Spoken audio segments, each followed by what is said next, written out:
when we did Ponce, this was very much a pioneering location.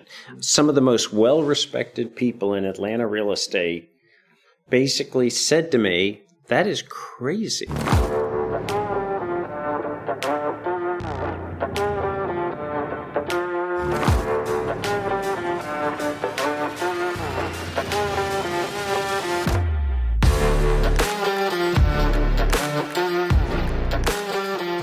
This is episode 50 of the Deal Ranch podcast, so it's a big episode for me, so thanks for coming on the show. Congratulations. I appreciate that. Congratulations on the 50th episode. That's really impressive in this industry, so that's great, and it's really a pleasure to be meeting and speaking with you. I appreciate that. So Matt Bronfman, CEO of Jamestown, you guys are a legendary investment manager, and you own iconic assets all over the country and have expanded since all over the world as well, but I want to hear a lot about your story, but a lot about Jamestown. So I'll let you introduce and give an overview of Jamestown, and then we can go back in time through your career and kind of try to tell the story. Great. Again, my name is Matt Bronfman. I grew up in the Midwest. I'm from the Kansas City area. I went to law school in Chicago at Northwestern and met my now wife and moved to Atlanta, Georgia. She was from here, though I wanted to move here. I started practicing law. I started practicing law in Atlanta, and I was not somebody who was running from the law. Sometimes you'll meet business people who are former lawyers who couldn't wait to get out, and I was not one of those people. I actually enjoyed it. I saw an opportunity to transition to Jamestown from my law firm, and I sort of thought, well, this is a nice move. Hopefully it lasts for a few years. I joked with my wife at the time that real estate's cyclical. I'm going to join this relatively small real estate company called Jamestown. Hopefully it'll last at least 3 to 5 years, and it'll make me a better lawyer, better whatever next. Jamestown was a client of my law firm, Holland & Knight, and that's how I got to know them. And I was out at a closing with the then chief executive, and he started talking about they were looking to grow and wanted to hire a general counsel. And I more or less said, could I apply for that job? And he said, I was hoping you'd ask because I'm friends with your boss and I didn't want to solicit you for the position. And, but if you want it, the job is yours.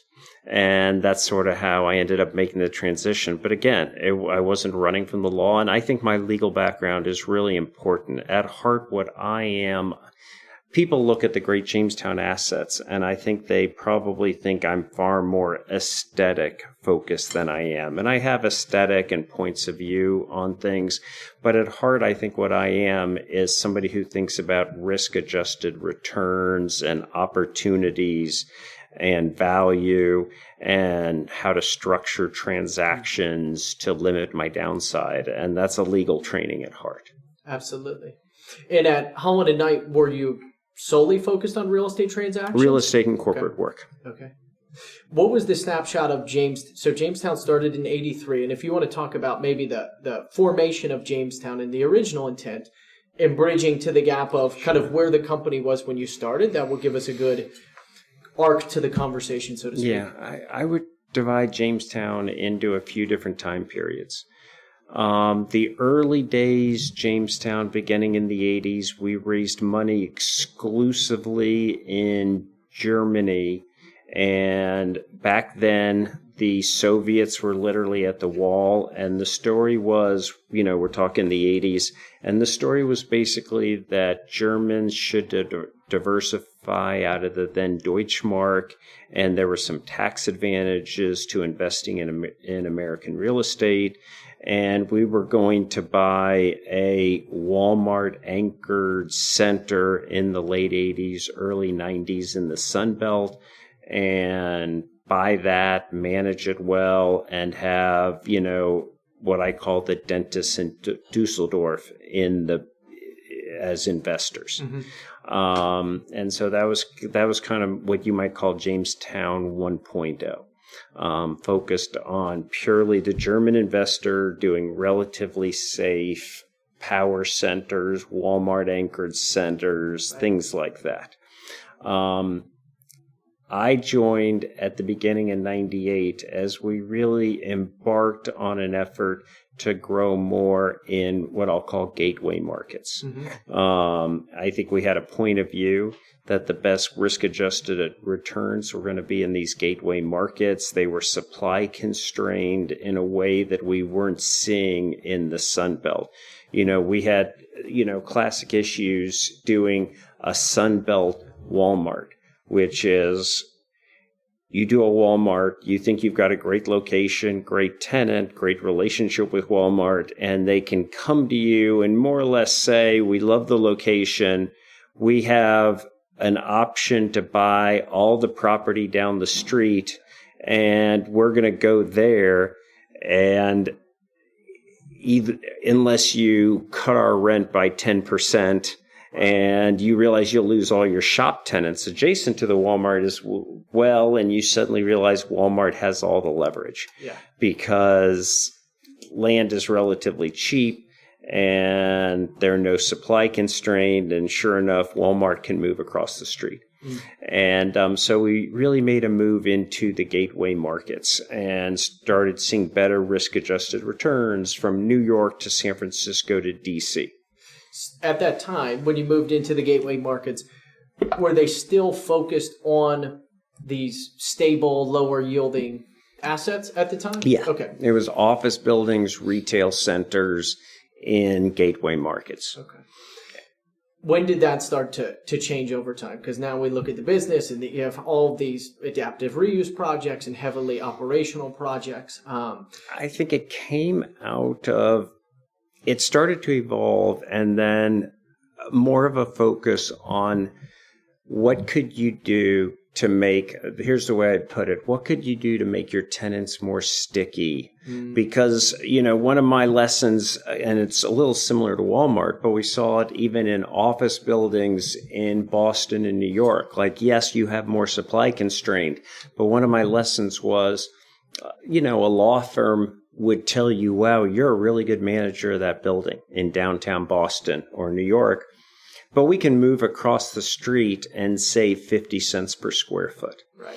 And so what can you do to make your tenancy more sticky, for lack of a better term? And part of what I really evolved a perspective on is having differentiated assets is how you maintain that relationship.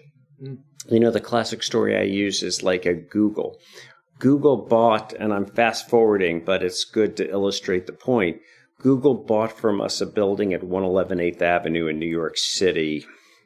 I'm going to get my dates wrong. Sometime around 2013, roughly. They were already a tenant in the building. And in working the deal with them, I said, are you going to move out of Chelsea Market, which was across the street, because there was room in 111 8th. And their sort of response was, no, we're not going to move out of Chelsea Market. It's really important to our identity. And the employees would be so upset if we left. And so one of the things I've always thought about is, how do you create a differentiated product? How do you create something where tenants feel that part of their culture and part of who they are is tied up in that asset? So that was part of what led us into more what I'll call differentiated assets. Interesting. The other thing that happened is, coming out of the Great Recession, we sold roughly 75% of our portfolio in advance of the Great Recession. Really good timing.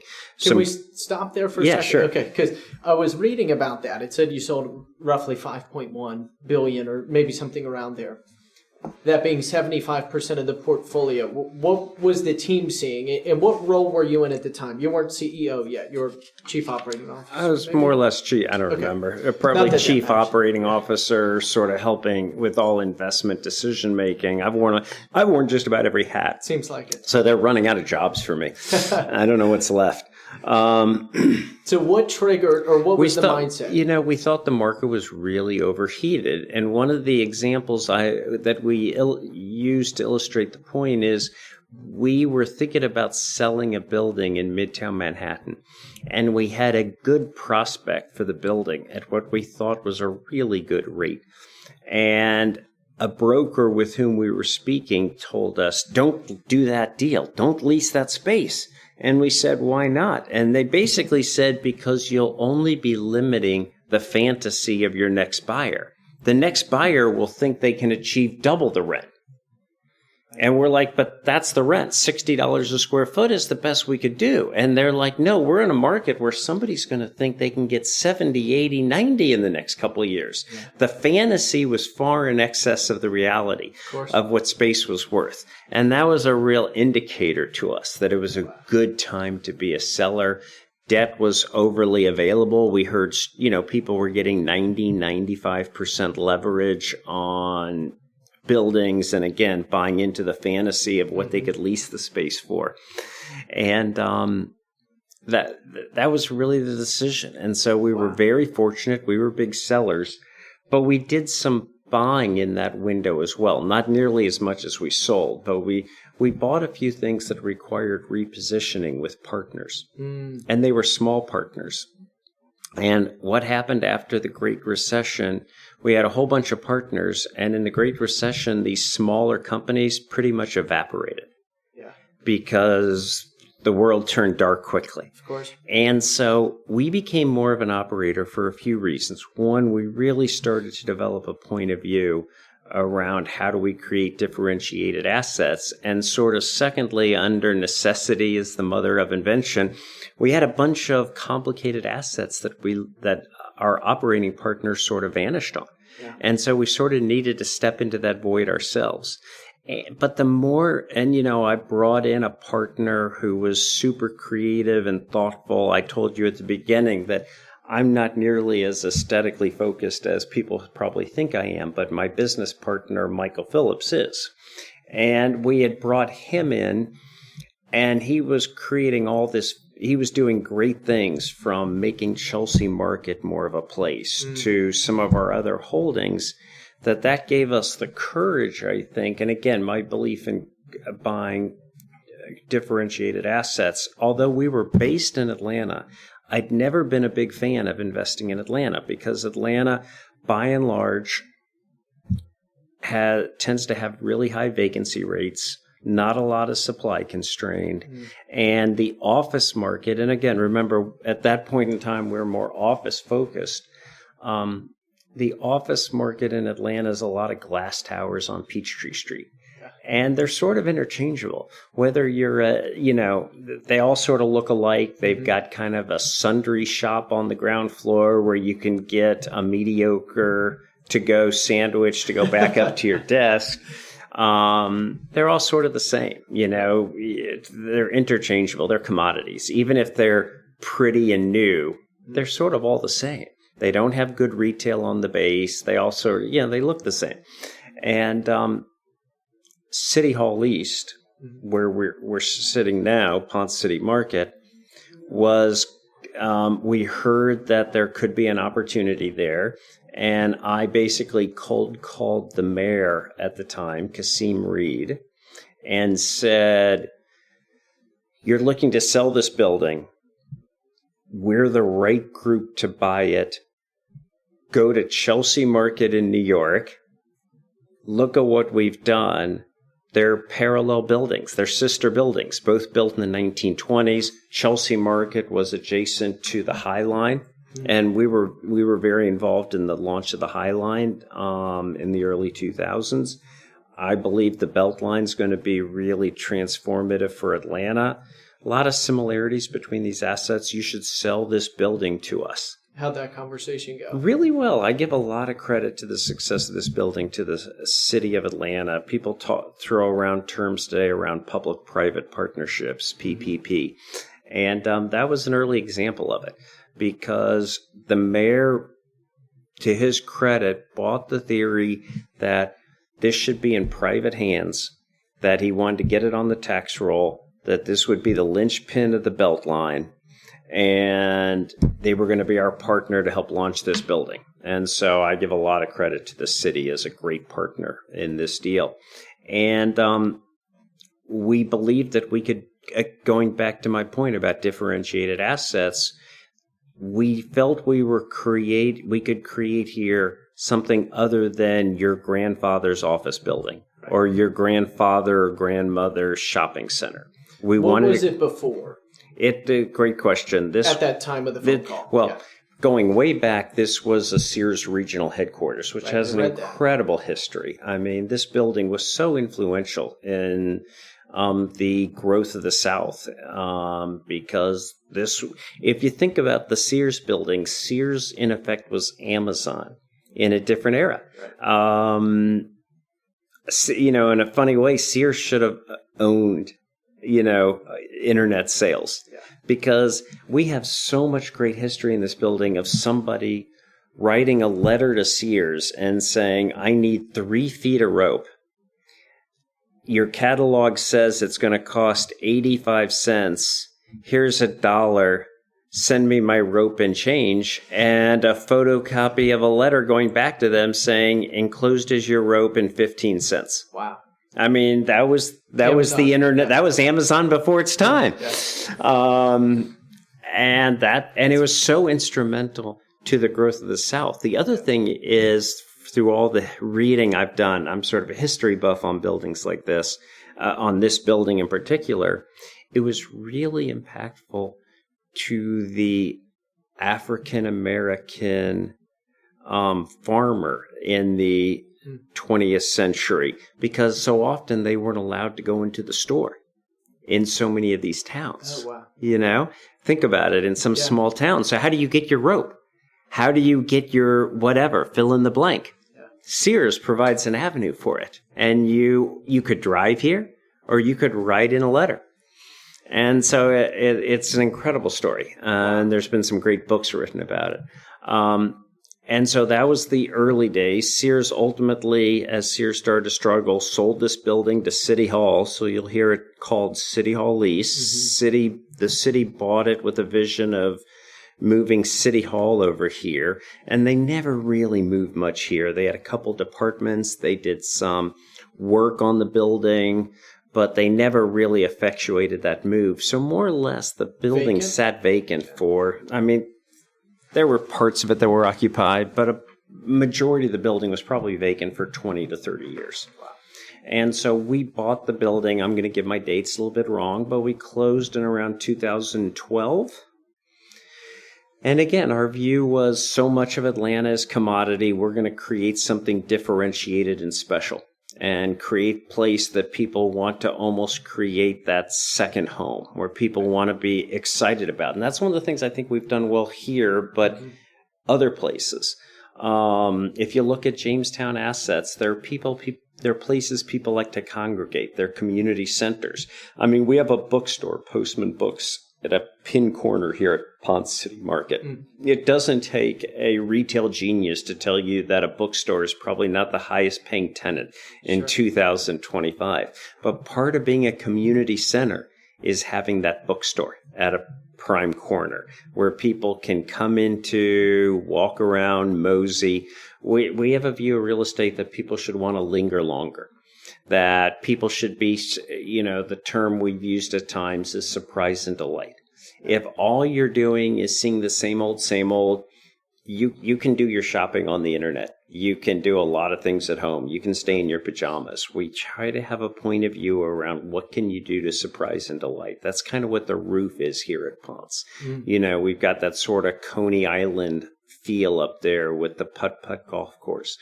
Trying to create an environment where people like to congregate, where even if you've been here 10 times, you want to come back because you don't know what's next. Like, we don't believe that only national retail works. You need to mix national with locals, with pop-ups, things that, again, because if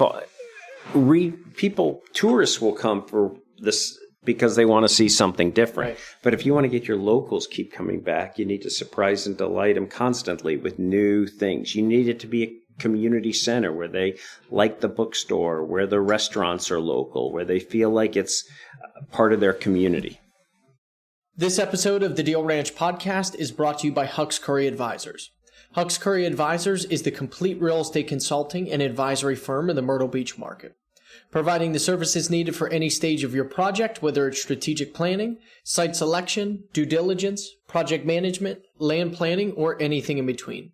If you're an institutional investor looking to expand with a strategy, a small business transitioning from renting to real estate ownership, a landowner seeking maximum return, or a national retailer searching for a key location in this top growth market, reach out to Hux Curry Advisors for all real estate consulting needs in the Myrtle Beach MSA. To learn more about Hux Curry or connect with the team, go to huxcurryadvisors.com by clicking the link in the show notes. So digging into this one a little bit more, I parked here. Brittany was nice enough to assist with the driving directions because it's quite the complex here at Ponce City. But I came in, that's where our coffees are from downstairs, but it's this immaculate environment. You have all these different brands that are in there. But from a vacant building to what we see today, it's obviously quite the business plan and execution there. So when you look at that asset or when you make that phone call, how do you, what take me through the thought process or evaluation or underwriting of seeing this vacant building and visualizing, hey, we can generate revenue from all these different places, or we're going to redevelop this, or if you look downstairs, it seems like some of the original hardwood floors, but also obviously all the ceilings are painted. It's just this product that your team had to bring to life. So what is the initial part of seeing this asset in a raw form in developing a vision for what we think it can be? I think it's really tied to there's nothing like a building like this. Mm. The floors are original from the 1920s. The columns, the look, the feel. We've tried to really tether close to the original vision of what this building was. And you can't invent authenticity. And this building has that authenticity that when you come here, you feel like you're part of something unique. Mm. And so I think in that way, it's very much what our team intended. It's grown a lot and changed a lot and will continue to. We just completed phase 2 where we added a couple new concepts. We did, for example, we added something we're really excited about called Scout Living. And we have a viewpoint that traditional dichotomy between either you're in a hotel for 1 to 2 nights or you sign an apartment lease for a year, that's sort of breaking down. And a lot of people are looking for something different. And what Scout is furnished, efficient 1 and 2 bedrooms that come with, stove, refrigerators, everything. And we have people who do lease who rent for 1 or 2 nights or rent to close to 1 year. But we also have plenty of people who come here for 2 weeks, 4 weeks, 6 weeks. And that's a market that Airbnb has sort of addressed that market. But we don't think a newer building like this where you're not just renting a bedroom in someone's house has really addressed. And we're finding that's super successful with everything from digital nomads who want to try a city for a few weeks, somebody on a consulting gig who doesn't want to be in a commodity traditional hotel. Right. Here's an interesting tidbit. We've had some success with grandparents whose kids live in the neighborhood. They've had a grandchild born. The house, this is a neighborhood of smaller homes. There isn't room for them, and who knows if they really want to be living, if they're wanted or want to live there for a few weeks. And this gives them close proximity to the grandkid where they can walk over to it and, experience that. It's also really good for somebody coming for a short-term internship for a couple months in a city. Somebody who wants to try out a city because they have a significant other here and they want a place to stay, to try out for a month or 2. So we think it's a really interesting model where today, if somebody who's looking for a furnished place for, say, a month or something like that, the alternative is often Airbnb, but that doesn't work for everybody. Not everybody wants to Airbnb where you don't know if there's no one to call, or very easy if the oven is not working or you're in somebody else's house. So we think we're offering something a little bit unique, and we're really excited about it. And where is that in proximity here? It's on site. Wow. So I want to speak about a lot of these other trophy assets or very famous or iconic assets that you have, but When did you notice your career changing? Obviously saying you didn't think you were going to be in real estate forever or didn't know you were going to when you were a lawyer. And then you come in and you go through the COO role and then now CEO. How did you start to see your interest changing over time once you got to Jamestown?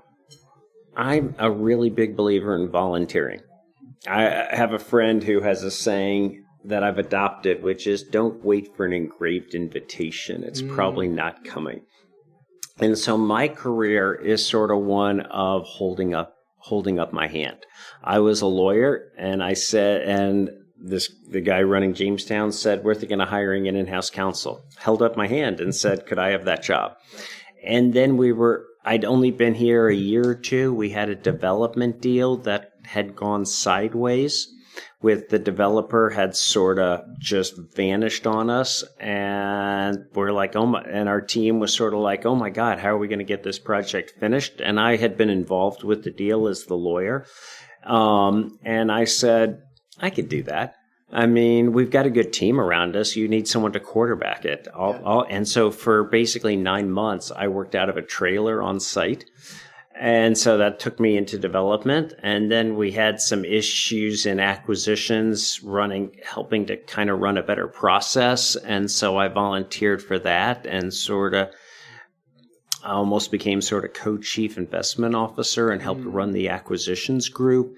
And then as our portfolio was growing, in the lead up when we sold off all that real estate, I stepped in and got more involved in portfolio oversight, became COO. So, I mean, my story is sort of one of just, something needs help.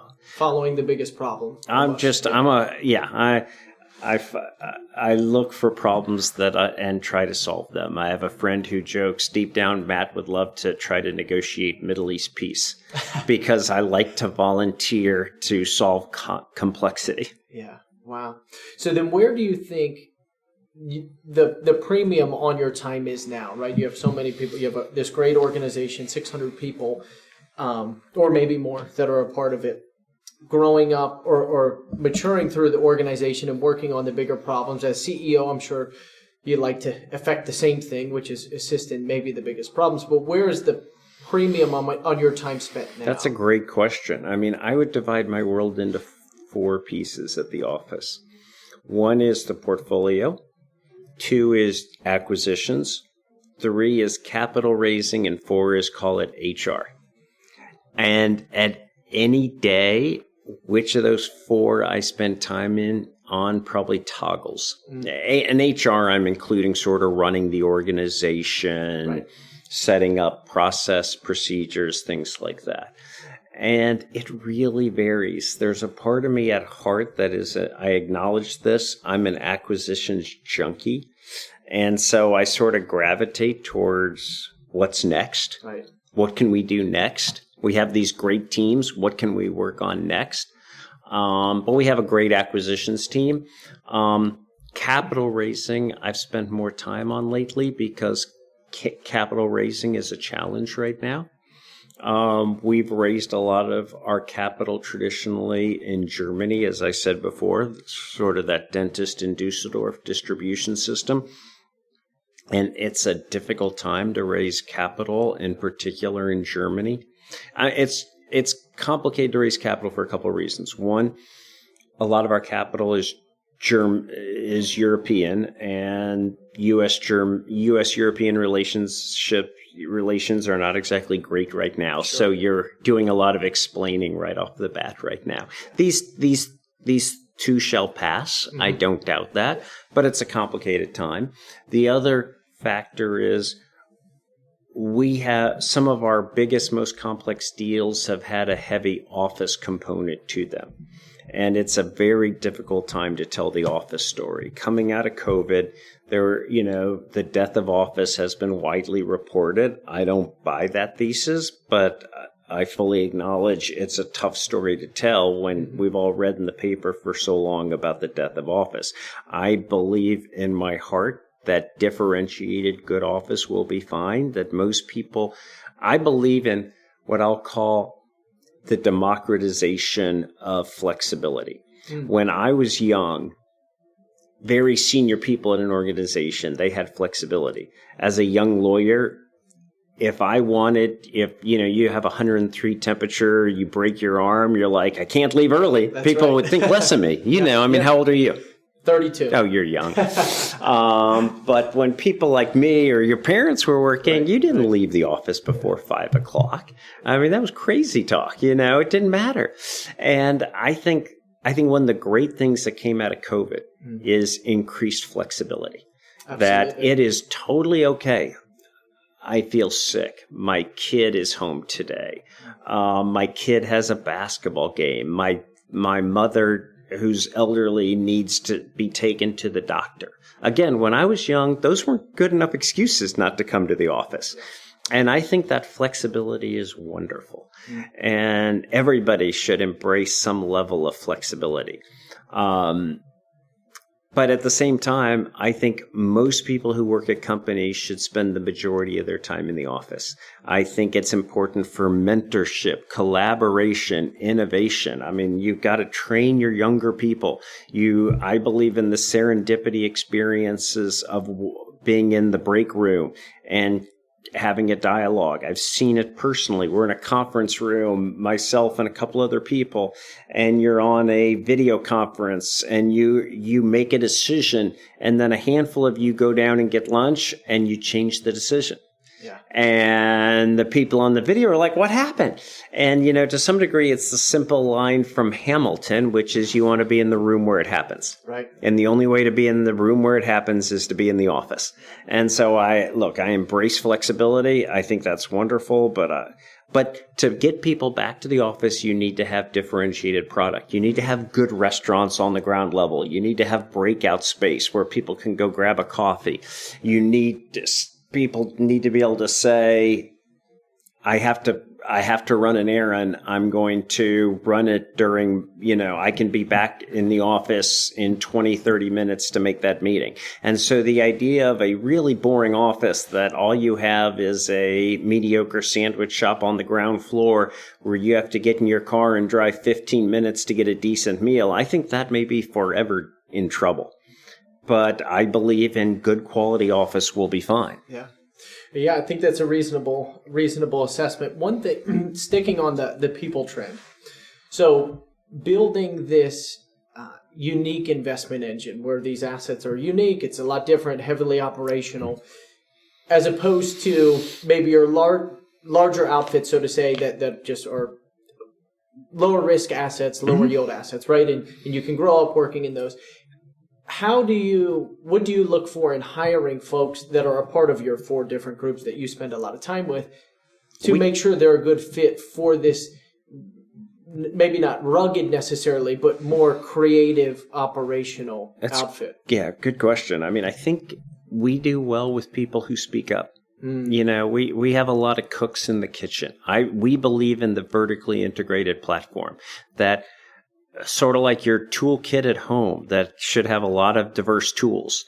We believe in having a diverse toolkit, from accountants to tax people to creative to leasing to legal. And we think you get the best results if you're all sort of intertwined and working together collaboratively.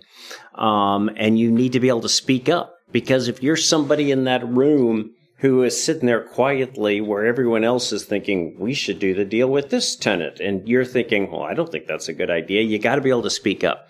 And so we're a culture, I think, going back to maybe something similar to my point about don't wait for an engraved invitation. Don't wait to be asked, Matt, what do you think? Right. Speak up. Raise your hand and say, well, actually, I have a different view. I think you got to be willing to speak up, volunteer your opinion. So I think that's important in part of our diverse toolkit culture. The other thing, I think that we have a lot of great complex assets, but I think a lot of our strengths are also applicable to less complex assets. And I'll give you an example. We have a number of successful grocery anchored assets. I think a lot of people look at grocery anchored as really, really simple. You have a lease with Publix, Kroger, Whole Foods, whomever. then people just want to be next to them, and you do nothing but sit back and wait for the rent checks to come in. And that isn't how we approach that business. Yes, it's nice to have the anchor, the Kroger, the Publix, whomever. But I think then what you need to do, the best grocery anchored assets have the best mix of retail around them. You curate that retail, and you bring in better restaurants so that people linger longer. Yes, they go to Publix, but oh my God, you should try that sandwich shop that's 2 doors down from the Publix. And oh, my favorite, there's a great hardware store, and there's a place to get something for my dog. And you need to curate those assets. And then you also need to do events. And one of the things we do really well is events. And we have email newsletters that advertise to everybody in that area specials going on that weekend. And we're going to have somebody playing the guitar on a Saturday night outside. And so many people who own grocery don't look at it that way. They look at it like a sleepy business where all you do is, get the grocery deal done, then you hire a traditional broker and you lease up the rest of the space and the rent check comes in. And that there's nothing wrong with that in some ways, but I think your real estate today takes much more curation. The days of I'm simply going to buy whatever it is, office, retail, multifamily, and just I'm on easy street. I think we're at a point where real estate, by and large, a lot of real estate takes more curation and intentionality around how do the different pieces work together. So going back to your original standpoint or philosophy on investment, making your product sticky. So looking through the retail lens or shopping center lens of that stickiness, we walk through, we have live music, great events, you have great sandwich shops, we've got a pet store, we have all these things that people really want to come for.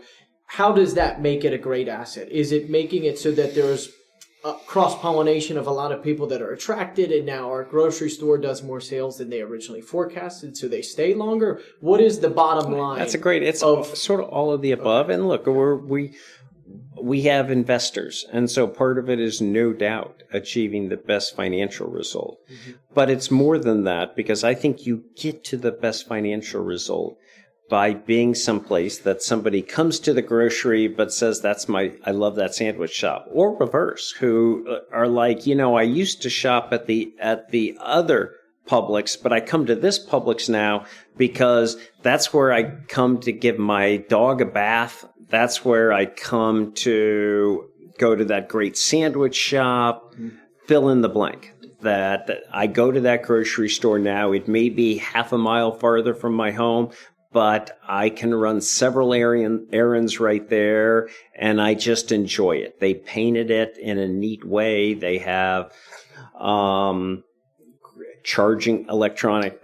charging stations. I like going there. I'm willing to drive. No one's driving far out of their way, but I'll drive a couple minutes farther because I enjoy coming there. Absolutely. Transitioning to acquisitions and maybe some of these trophy assets too.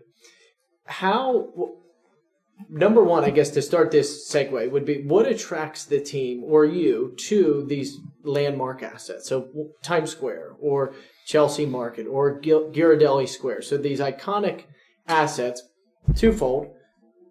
I'm sure you could find some really heavily operational real estate that isn't this famous, but so what interest you in them? And then also, what is the deal source on these deals? I feel like it maybe is a select few that get invited, or maybe that hear it's about very it. Much a lot of our best deals have been off market. One Times Square off market. As I said, Ponce City Market, I cold called the mayor. Right. And I happen to have met the mayor before, so it wasn't entirely cold, but I cold called him more or less and said, look, I think we've met once or twice. I sent him an email. This is the deal for us.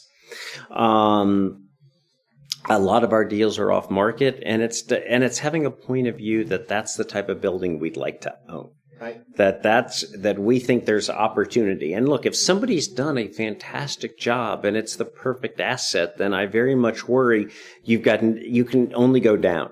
And so it's finding iconic assets that we think are special, but it's ones that we think, for whatever reason, have been undermanaged, have upside. So because we do like to look for real estate that we think has upside, that has opportunity over the coming years. The play at, say, a Chelsea Market fits that as well. When we first started going to Chelsea Market, it was not much of an office location when we bought it. But what we saw was an incredible influx of creative people. And I'm a real believer, if you follow creative people in real estate, you will have good results. Because first come the creatives, with art galleries and music stores and things like that. And one of my theories is they're followed by finance and private equity, who are not necessarily creative types, but they like to be part of that milieu. Interesting. That in the days, a traditional view would be you have your creatives and they're way over here on one side, and you have your capitalists way over here. And there's actually much more of a mixing today. And so many of the people I know in finance and law and private equity, they like to go to galleries. They like to associate with people in the creative space. They don't necessarily want to be in simply around other finance bros, for lack of a better term. And and so that's one of my theories. Now, something else I'll say is a lot of people look at Jamestown and they see a heavy urban focused, and that's correct. We've done a lot of big urban assets that we're well known for, from Chelsea Market to Ponce City Market to Georgetown to Newberry Street. But we also are real believers that some of the best opportunities are in the suburbs. That, we bought North American Properties last year that is well known for Avalon and Ridge Hill in Yonkers area and Birkdale Village outside of Charlotte.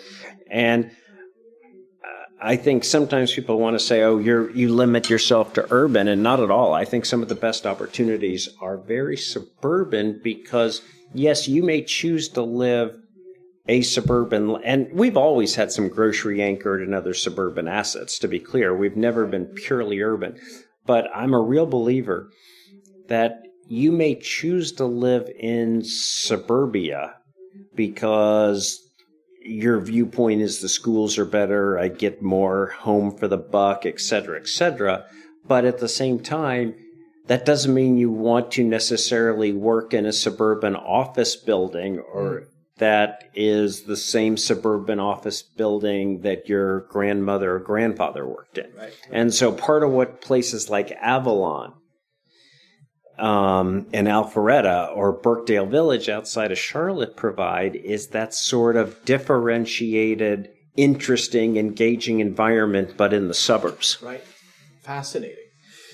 Getting back to the more trophy assets, so to speak, with these challenging products where there is nothing here, like this is a good example, maybe it was vacant. How hard or what is the structure of financing these deals or getting capital? They're really hard. Yeah. That's, going back to what we talked about a little bit, that I spend a fair amount of time on capital raising. When we did Ponce, this was very much a pioneering location.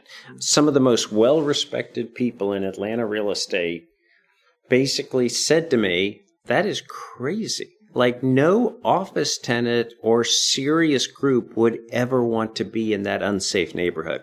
When we did our first big office tenant here, and we knew we were looking for unique tenants. This is a true story.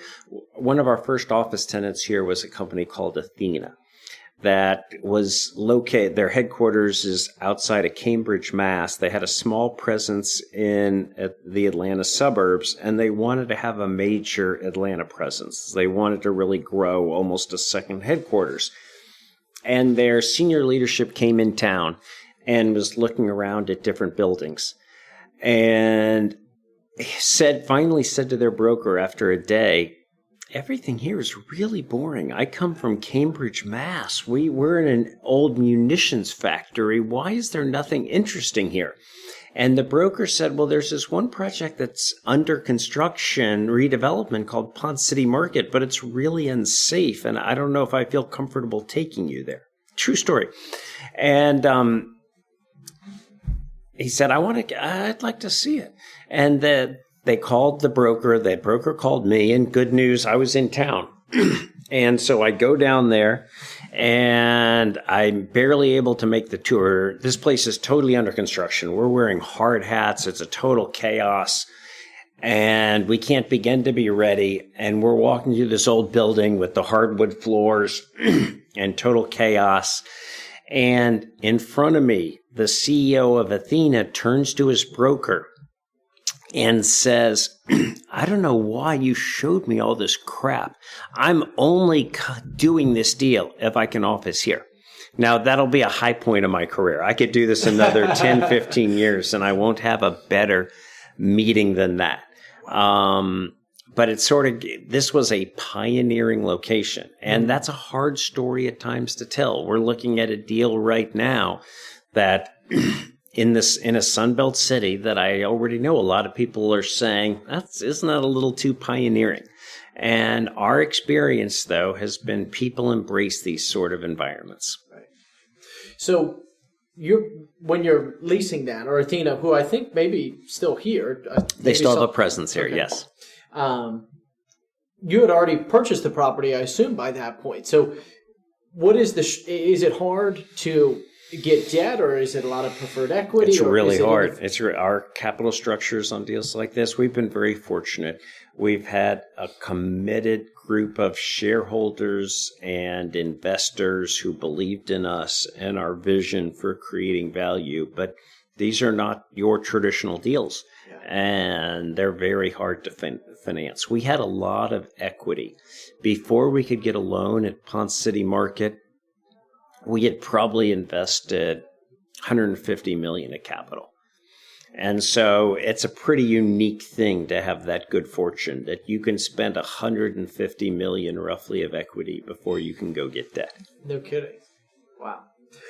Can we talk about One Times Square? So you have some really exciting stuff going on there, but it is maybe one of the most iconic assets in the world, obviously. So it is the building that everyone sees with billboards all around it. What was, you like to buy deals that are value add. What was the challenge that it was having in 97? Like, how did the team buy that property originally? We just believed it was a really unique asset. It was one of the first big Jamestown deals I worked on.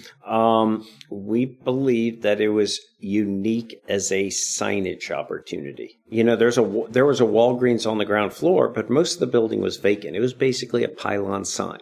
And we believed it was so unique that there was upside in signage opportunities, and that over time, back then, those were traditional canvas signs.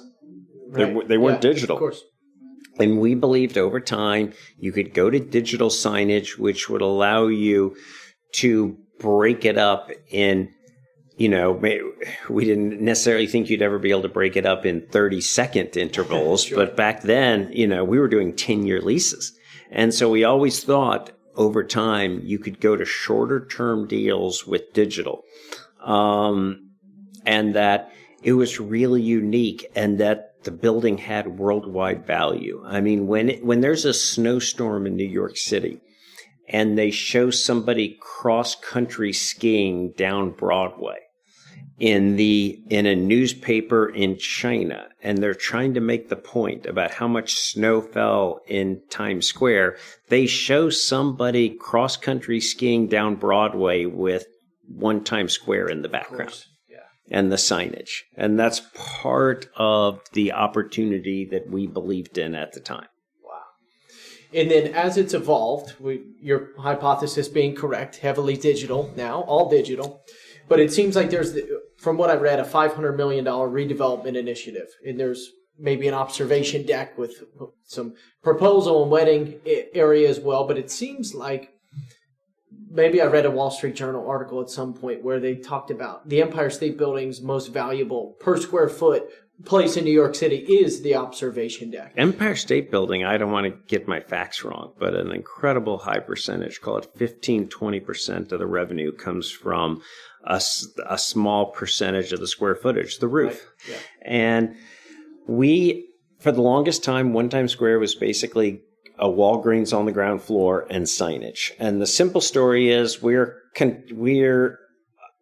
effectuating a repositioning that's going to value the interior of the building and the roof opportunity. And we're doing everything from a wedding venue in partnership with New York City. We're doing a History at Times Square museum. We're doing an observatory. We're doing experiential retail, brands telling their story inside the building, potentially music inside the, various, almost call it digital concerts, if you will, and taking these strides to turn the building into a 21st century asset. The building, yes, the signage revenue grew over time, but it was basically a 20th century asset. And so we're taking steps now to bring it into the 21st century. It's incredibly exciting. And we feel like we're putting all the ducks in a row and getting everything right, but it's very complex. I was going to ask next, how challenging is it doing construction or putting plans together, let alone in New York City, which is very challenging to do, but in an asset that's so heavily foot trafficked? What are the complexities of rolling out this renovation and rebrand? It's always so difficult in New York City because, you're always going to get millions of people walking down Broadway. And so any construction in New York City comes with more complexity probably than anywhere else in America. But we have a great construction and development team that's executing fantastically. And, we hope to CO here in the next few months. Oh, wow. We're on course to deliver and things are going great. One question if there's any deal that we missed that was pivotal in the company, I would like to talk about that. But kind of in leading up to that, in being at Jamestown for a while and building this unique and great engine, what do you think was the most challenging part of scaling the business? That could be either personally or maybe a business cycle too. But what do you think was the most challenging when working on all of these really, really complex deals and difficult deals at a very large scale? I think the last few, not a specific deal, but the last few years have been challenging.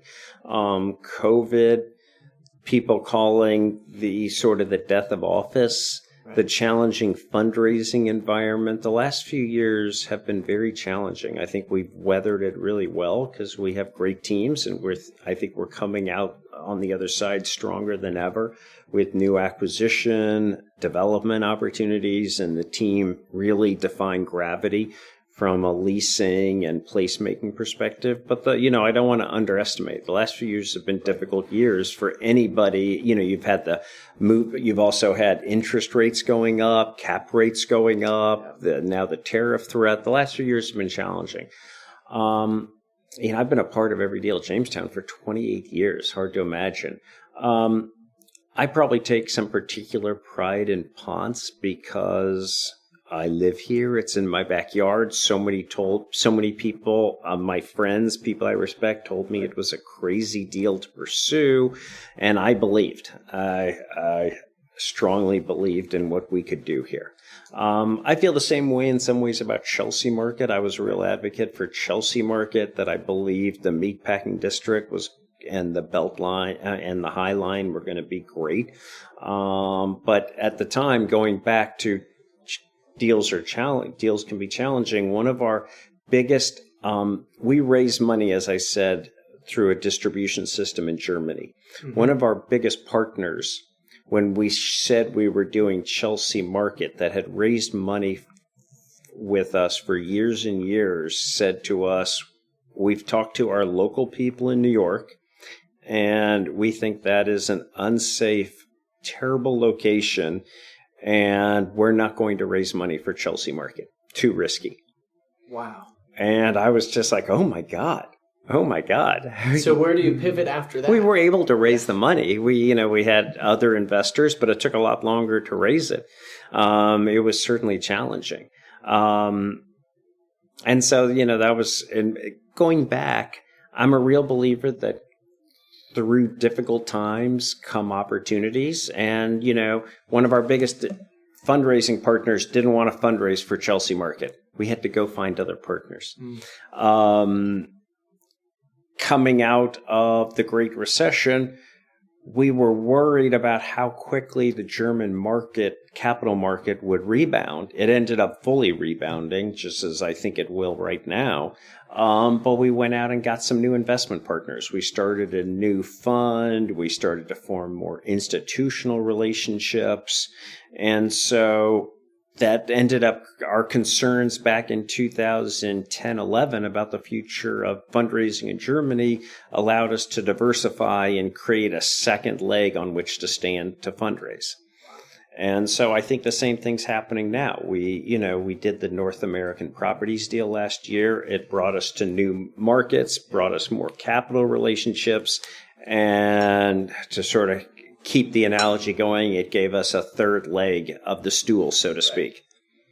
How challenging with these really large assets and really, really large sale prices, almost kind of these really chunky deals, how difficult is cash management after sales, or like maybe always having to do 1031 or like how difficult is it? We don't really do 1031s. Okay. Our basic format, and a lot of people do, right. It's been a great market. Our basic deal with our investors is always, whether it's in a big fund or what have you, is we decide we're buying these assets. Mm-hmm. When we decide we're going to sell them, you have an option to get your money back. So we don't really 1031 as a company. And so, yes, some people will say, and we've had people say, I don't want my money back.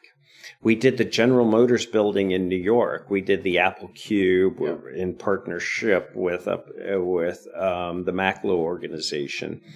And we were in and out of that pretty quickly. We did the Apple Cube. We did some other retail. We got the office leased up. And we achieved in, I want to say like 2-year time frame, we achieved an incredible result.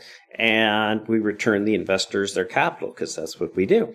And a number of investors who we thought would sort of celebrate the win were like, but I didn't want my money back. Now, that was 2006-07. And I think a couple of years later, those investors were very happy that we had given them their money back. Of course, right. But at the time, a lot of people were like, but it was only, I've always taken a long-term view of real estate. There are some people who are solely IRR focused. How long-term? How do you 7 to 10 years. Okay.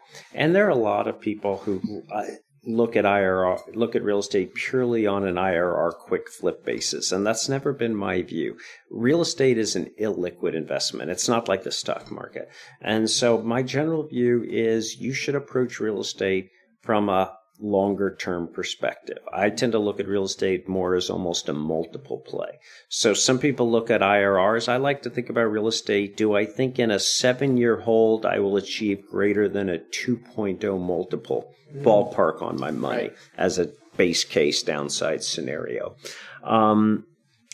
People get excited like, oh, I was in it, I bought a building for $100 and I sold it a month later for $110. And that's an incredible IRR. Right. But then what do you do with the $110? What do you do with the $10 profit? Do you pay taxes? You pay big taxes on it. You need to redeploy it. And it's one of the reasons we've never been big in the condo business. And there's nothing wrong with the condo business. A lot of people have made a lot of money doing condos. But the thing is about condos, you have to time it really, really well. And if you don't time it really, really well, it can go really, really badly. Yeah. And so I've never really been excited about doing condo type deals for that reason. I've never been somebody who's like, oh my God, a 50 IRR on a 2-year hold. That's fantastic. It is fantastic. But I've always sort of looked at, if I own this building 5-7 years, how does it look? I tend to like 5-7 year pro formas, not 24-month pro formas. So how would you best summarize the broad investment philosophy of Jamestown? Long term. We like to, that's the other reason about differentiated assets. It's not purely about timing. Yes, we try to exit at the right time. But one of my things has always been, if you own differentiated quality real estate and you curate it and manage it well, you don't have to time your exit perfectly, hopefully you do, Right.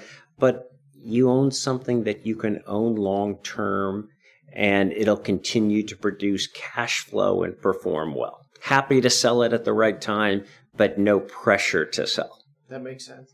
So then how in this market space, there's so many different funds, a lot of different new fund structures that are, populating as well, without getting into obviously performance in any regard. How do you differentiate in between being this unique asset holder and then people more, I wouldn't say mainstream funds, but like, what are the challenges in raising money maybe for you guys? That's different? We tend to do things that take a longer term perspective. Yeah. And so line up investors that have a long term view. One of the great things about German investors is Germans tend to take a longer term view. Interesting. They're not looking for a quick flip. Right. And sometimes family offices can be very good investors because family offices take a long-term view. They're not looking to necessarily flip in and out of assets. If you're somebody who likes to underwrite deals for 18, 24 months, like a lot of condo investors do, sure. in and out, yeah. That's not really our business model. So we need people who take a longer-term perspective on real estate. We have a long history of achieving great results, but it's not premised on I'm going to be in and out in 24 months. That makes sense. So in wrapping up, Matt, what same three questions I always ask, but at the end, so what is the team focused on now? In broad, you can take that in any We think there are perspective you really want. good opportunities right now in what I'd call preferred equity. Okay. Doing sometimes complicated structures. We think there's opportunities with our great teams applying our skills to different assets. A lot of people own a lot of assets where I think we can be helpful to them. A lot of people bought assets over the last few years they thought were going to be easy, and it turns out they're not. Right. And we have a pretty skilled team. So where we can help people and create value, sometimes in preferred equity structures and assets that we think we can curate over the long term. And again, we're very unique and we have great teams, and where we can have those teams apply their skills is super valuable. Where do you see the future of the company in the context of, is there any asset class, market, fund that you haven't been in that you would like to? So maybe product, market, or even services. Is there anything you guys haven't done? I'd say a couple things. One, we'd like to grow our residential holdings. We have a few thousand units, but I think there's a lot of opportunity in residential, and part of that is what I discussed before on our hospitality living. We think this middle ground between year leases and short-term hotel stays is an interesting place to be that we think we can grow over time. And will you develop those or look to acquire existing companies that do that? It could be both. I mean, I think sometimes it makes sense to develop it because we think we have a good plan around how to do them efficiently, but we're open to different outcomes. Okay. Matt, last question.